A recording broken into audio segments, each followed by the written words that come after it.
কি রে ভাই, আমি যখনই তোর বাড়িতে আসি দেখি তুই ফোন দেখিস, কিন্তু আজকে হঠাৎ করে ফোন না দেখে তুই বসে আছিস, কি মনে করে রে? হ্যাঁ রে ভাই, আমার আর ফোন দেখতে ভালো লাগে না, আমার আর তেমন ফোন দেখা হয় না। জানিস আমি লাস্ট কখন ফোন দেখেছিলাম জানিস? কখন? দুদিন আগে, 2 মিনিট আগে। ভাব, আমার আর তেমন ফোন দেখা হয় না রে ভাই। হ্যাঁ, তুই 2 মিনিট আগ পর্যন্ত ফোন দেখছিলিস, তাও তোর কম ফোন দেখা হচ্ছে? হ্যাঁ রে ভাই। আচ্ছা, তা তুই যে এত কম ফোন দেখিস, তোর বাড়ির লোক জানে? হ্যাঁ রে ভাই, বাড়ির লোক কেন? বাড়ির লোক জানবে কেন? তুই যে সারা রাত না ঘুমিয়ে চ্যাট করিস, তোর বাড়ির লোক জানে? কি চ্যাট? কার চ্যাট? চ্যাট না, দেখ আমার আর ওর একটা ফিউচার আছে, ঠিক আছে? ওই ফিউচারে কি করবো না করবো তা নিয়ে একটু জাস্ট প্ল্যানিং করি, জাস্ট প্ল্যানিং, ঠিক আছে? কোনো চ্যাট না। ওই হলো যেই লাউ সেই কদু। কি লাউ? যার নাম কদু। কোনো লাউ নয়। কি বুঝবি তুই?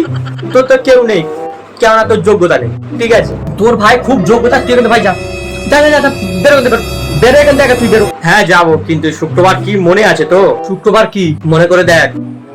ও তুই যে আমার কাছে টাকাটা পাস, সেটা শুক্রবার দেওয়ার ডেট না? ঠিক আছে, যা দিয়ে দিয়ে যা, কেন বেরো। ঠিক আছে। তুই বন্দুক নিয়ে কি করছিস? তোর টাকা নেওয়ার সময় ঠিক মনে থাকে, কিন্তু দেওয়ার সময় আর মনে থাকে না।